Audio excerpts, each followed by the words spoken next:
Drummond, representing South Australia and the Northern Territory. His topic is that conscience does make cowards of us all. Please welcome Sam.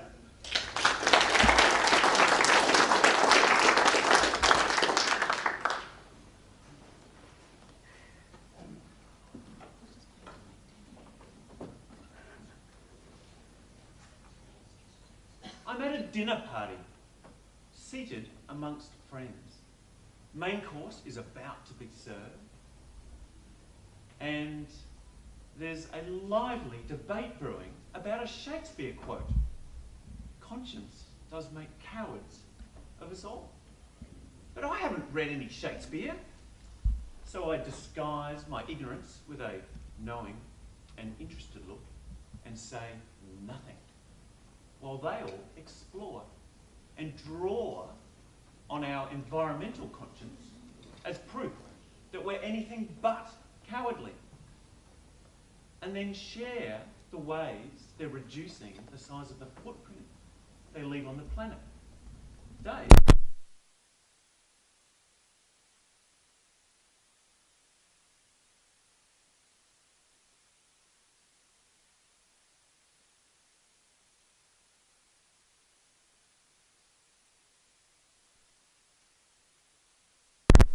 And Alex drove here in his new hybrid, collecting Sarah along the way. Glasses are raised, and everyone is feeling good about their footprint ideas. Everyone, except me. I'm thinking, something's just not right here. Something's just not right. Conscience may have invoked these actions, yet the unspoken truth of what remains for all of us here is grossly oversized footprints. And the sacrifices that we're prepared to make are always small and inconsequential, while we turn a blind eye to bigger matters. But luckily, I'm saved from speaking out. Main course arrives at the table. A succulent and tender roast beef, steaming and aromatic, gastronomic goodness that's begging to be carved and served to all the guests. However, the roast is the perfect example of our unwillingness to make bigger sacrifices. The roast, to me, is nothing but a niggling beef, gnawing away at my conscience. So I speak up. Do you realise that the pollution resulting from this beef leaves a hoof print so large and so dirty, it stomps on all of your footprint ideas? Cows and ruminants like sheep are polluters on the grandest scale. As the guests ruminate on my personal beef, tension is mounting at the table, and the silence becomes awkward.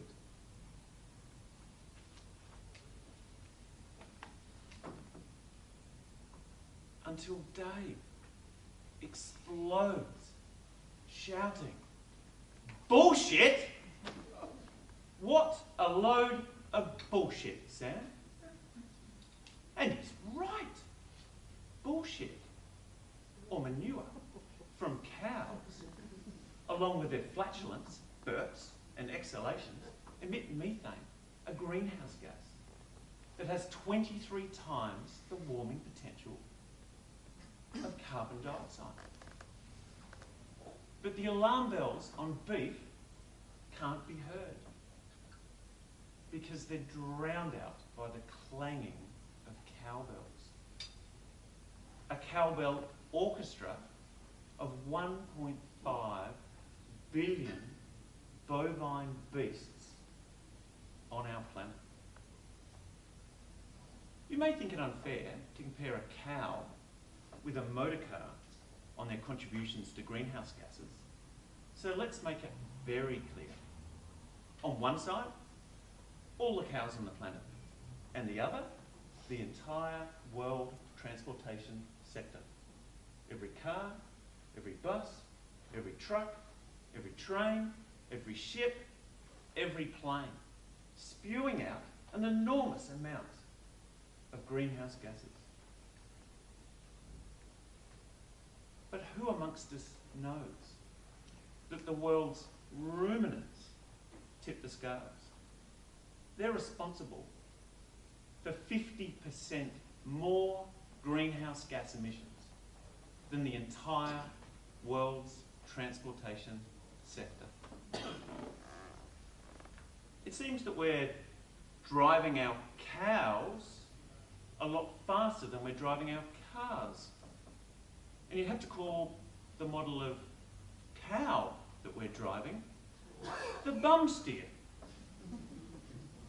Because we're clearly steering in the wrong direction, wildly out of control, demanding ever more beef, stampeding towards environmental disaster, while scientists are screaming, brake!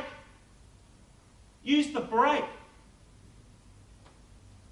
Which humanity mistook for steak and asked for more.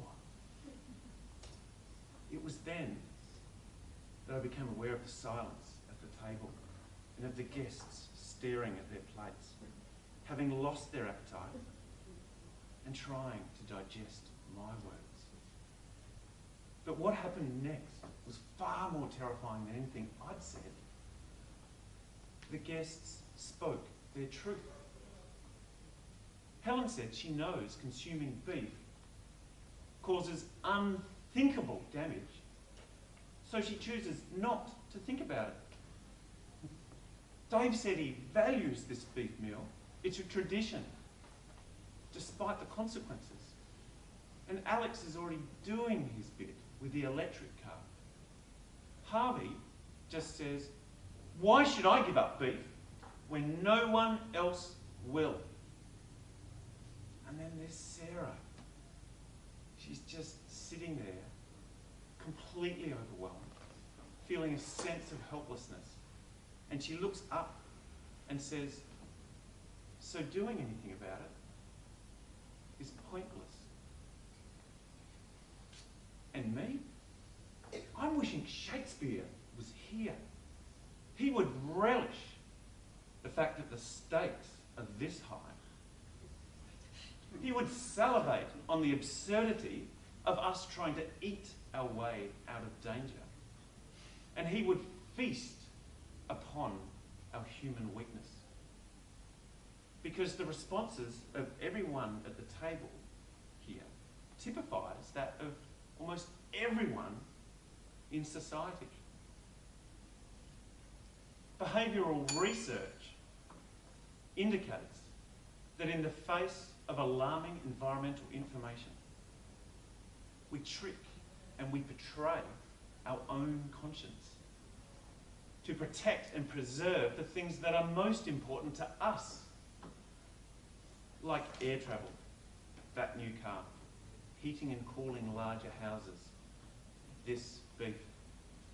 Apparently, it's a far easier alternative to confronting the horror that we're helping to perpetrate. And we do it in 3 ways. We're highly skilled at dismissing evidence that conflicts with the lifestyle we refuse to give up. We're expert at defending ourselves against emotions we daren't make conscious.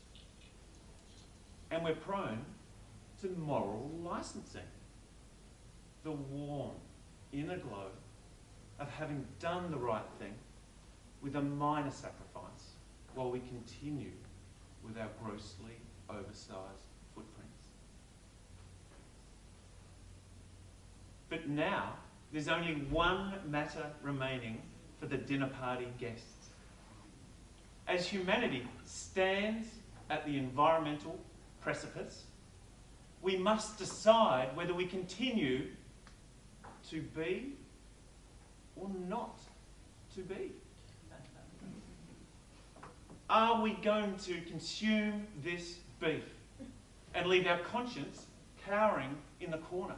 Or are we courageous enough to push our plates aside? And in answer, one by one, slowly, we all pick up our knives and forks and resume eating our beef as if nothing ever happened.